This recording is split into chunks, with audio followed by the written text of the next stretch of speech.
There it is, at the back of the vegetable bin, the one you forgot about. A week ago, it was firm all the way through, the papery skin tight and dry.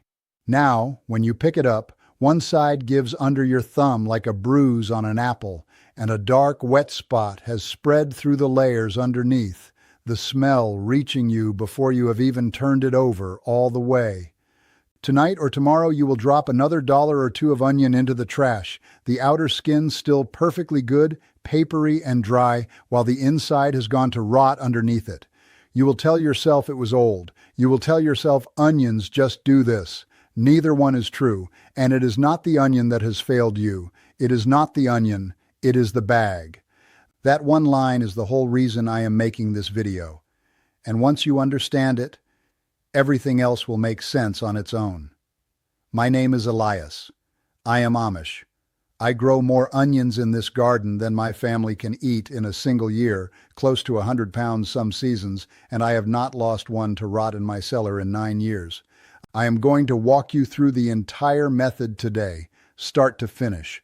But before I do, if you are the kind of person who comes back to a channel more than once, take one moment now and press the button to subscribe, because the next time an onion in your own kitchen starts to give under your thumb, you will want to find this again. I will be honest with you the whole way, the way I always try to be. No method under the sun keeps an onion firm forever.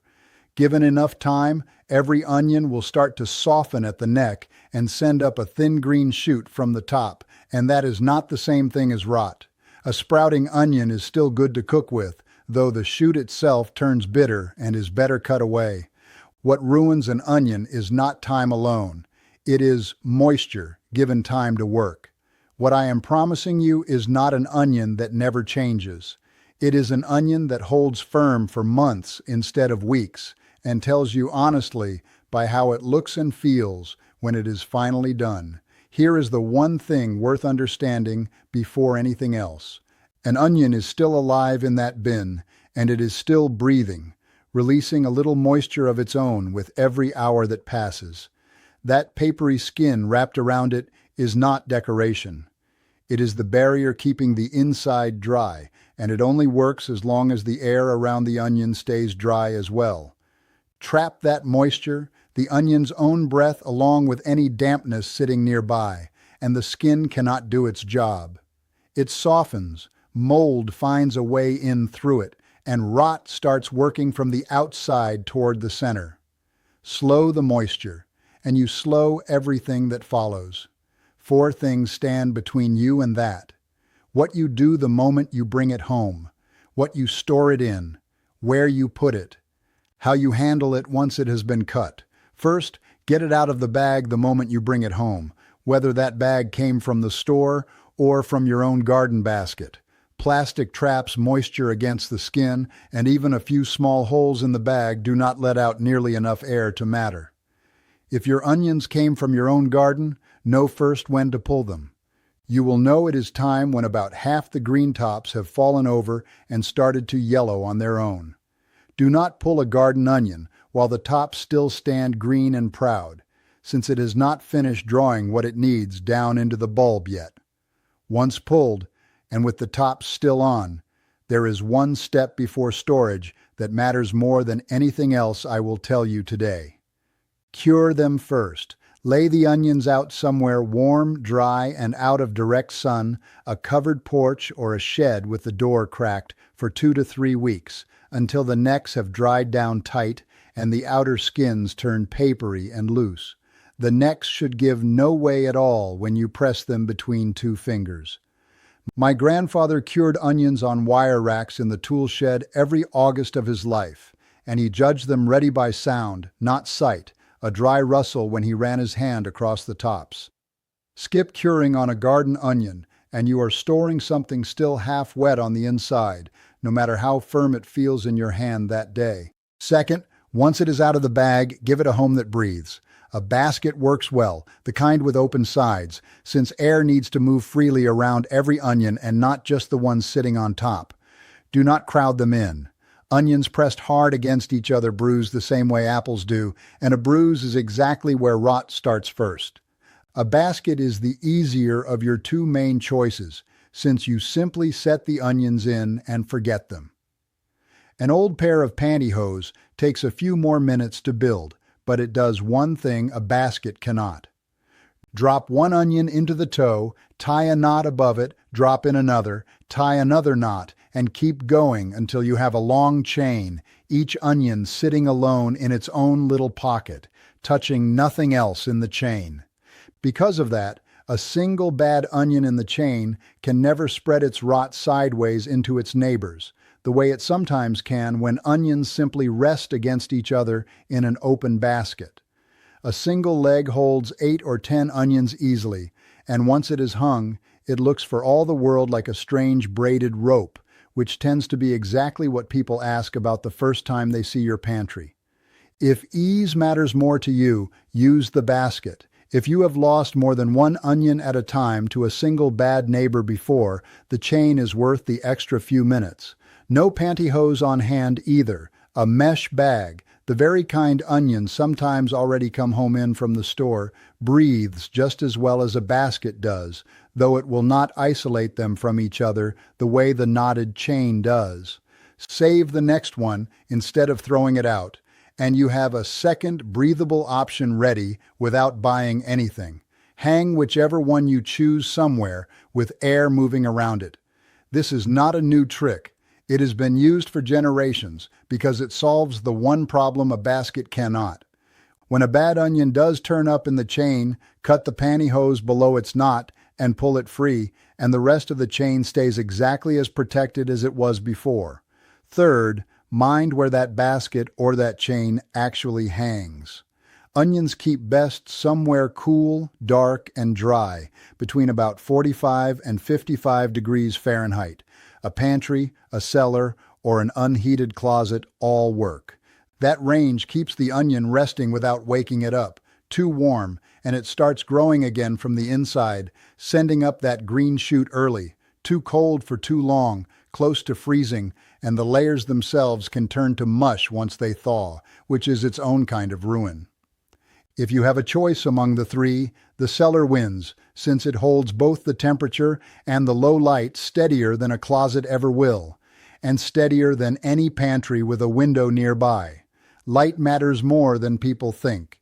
Left in a bright kitchen, an onion will slowly turn bitter and soft at the end nearest the sun, the same way a potato left on a windowsill turns green.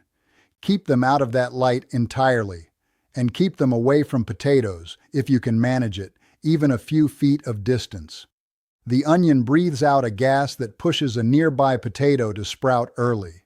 The potato breathes out moisture that pushes the onion straight toward the rot we have spent this whole video avoiding. Two vegetables, each one quietly ruining the other, solved simply by giving them separate corners of the same pantry. Check the basket or the chain once a week. No more than that. The same habit I keep with everything stored in that cellar, not just onions. A soft one caught early can still be saved for tonight's dinner, cut down to the parts still firm. Left a week longer, buried under the others, it takes its neighbors down with it, and by the time you notice, you often lose 2 or 3 instead of 1. Write the date somewhere on whichever container you use, even just in pencil on a strip of tape, since a month from now you will not remember which batch is older, and the older ones deserve to be cooked first. Fourth, and this is a different problem entirely, because a cut onion is no longer protected by that skin at all. The moment you slice into one, the flesh underneath starts releasing its own juice, and that juice left sitting is what turns a good half onion slimy and sour within a day or two. Blot the cut face dry with a clean cloth before you store it. Then set it, cut side down, into an airtight container with a dry paper towel folded at the bottom. That paper towel does real work, pulling in the moisture the onion keeps releasing. And it also catches most of the smell, so opening your refrigerator does not announce what is inside it. Seal the lid tight, and a cut onion kept this way holds crisp and usable for the better part of a week.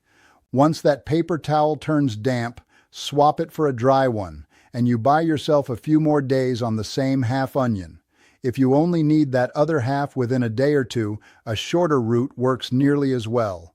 Press the cut face against a piece of plastic wrap, skin still on the rest of it, and set it in the refrigerator drawer.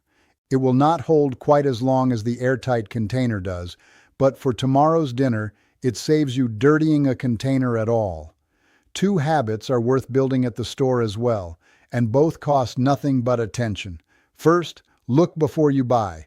Pass over any onion that feels soft anywhere, or one with a neck that has already gone damp, since either sign means the rot has already started before it ever reaches your kitchen. Second, know what kind you are buying.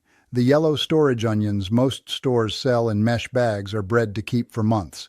Sweeter varieties, the ones sold loose and prized for eating raw, carry more water in every layer and were never meant to last past a few weeks no matter how well you store them. Buy your storage onions by the bag for the months ahead, and buy the sweet ones only as many as you will use that same week.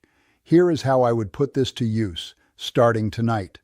Tonight, take whatever onions are still sitting in a plastic bag on your counter and move them into a basket or a bowl with open air around them. Tomorrow, if you have old pantyhose sitting in a drawer doing nothing, turn it into your first onion chain. This weekend, walk through wherever you are storing them and check every single one by hand, soft spots and all, before you put a single new onion in alongside the ones already there. By the end of the month, you will know exactly how long a properly kept onion lasts in your own house, and you will stop guessing. And for the onions you know you will not get to in time, the ones going soft faster than you can cook them, do not let them reach the trash at all. One honest word before you use any of them this way. Soft is not the same thing as spoiled. If the flesh itself has turned to a gray, slimy mush once you cut into it, or carries a smell closer to sulfur gone sour than a normal onion smell, that one goes straight to the trash and nowhere near the jar or the freezer bag, no matter how fine the outside still looks. That is rare, and it takes real neglect to get there. Short of that, there are two ways to use a merely soft onion up on your own terms instead. One my wife Esther has used longer than we have been married, and one that did not exist in her mother's kitchen at all, since nobody then had a freezer standing in the corner. First, the freezer, since it takes almost no time and nothing goes to waste. Peel the onion, dice or slice it however you use it most in your own cooking, and spread the pieces in a thin, even layer inside a freezer bag with the air pressed out. Frozen this way, an onion holds for up to 6 months. It will not stay crisp once thawed. The texture turns soft the moment it hits a hot pan, but for soups, sauces, and anything else that starts with a chopped onion anyway, frozen works exactly as well as fresh, straight from the freezer with no thawing needed at all. Second, pickle them, the way Esther has done every summer since before our own children could walk. Slice a soft but still sound onion thin and pack the slices into a clean jar. In a small pot, warm equal parts vinegar and water, a spoon of sugar, and a good pinch of salt, just until the sugar dissolves. No need to bring it to a full boil. Pour that warm brine over the onions in the jar until they are fully covered. Let it cool on the counter, then close the lid and set it in the refrigerator. Give it at least 1 full day before you touch it, though it only gets better after that. Kept this way, a jar holds for a month or more, and what would have gone soft and forgotten in a basket becomes something you reach for on a sandwich or alongside a plate of beans, a jar that would run you $5 or $6 at any store, made from an onion that was headed for the trash a day earlier. Do not throw away the papery skins either, the ones peeled off before either of those two methods. Save them in a bag in the freezer, and once you have a good handful collected, drop them straight into a pot of stock or broth. They give up a deep golden color and a little more flavor for nothing more than the water you were already going to use anyway. Between the freezer, that jar, and a pot of good stock, nothing from an onion has to end up in the trash before it's time. And once you see how simple all of that is, you may wonder, the same way I used to, why nobody ever explained any of this plainly before now. That is not a failing on your part. A pantry without a single wasted onion in it used to be nothing special. It was simply what a well-run household looked like, every week of the year. A great deal of what people used to know about keeping a pantry stopped getting passed down once a refrigerator sat in every kitchen and a grocery store sat a few minutes from every house, open every day of the week. Nobody hid this from you. It simply stopped being something a household needed to say out loud, generation after generation, until it was not being said at all. You are not behind for not knowing it. You are only the one getting the chance to learn it again. So tell me something now that you know it. Tell me whether you are working with a cellar, a pantry, or nothing but a kitchen cupboard, and whether you grow any of your own onions or buy every one of them at the store, because the answer changes exactly how I would tell you to set this up.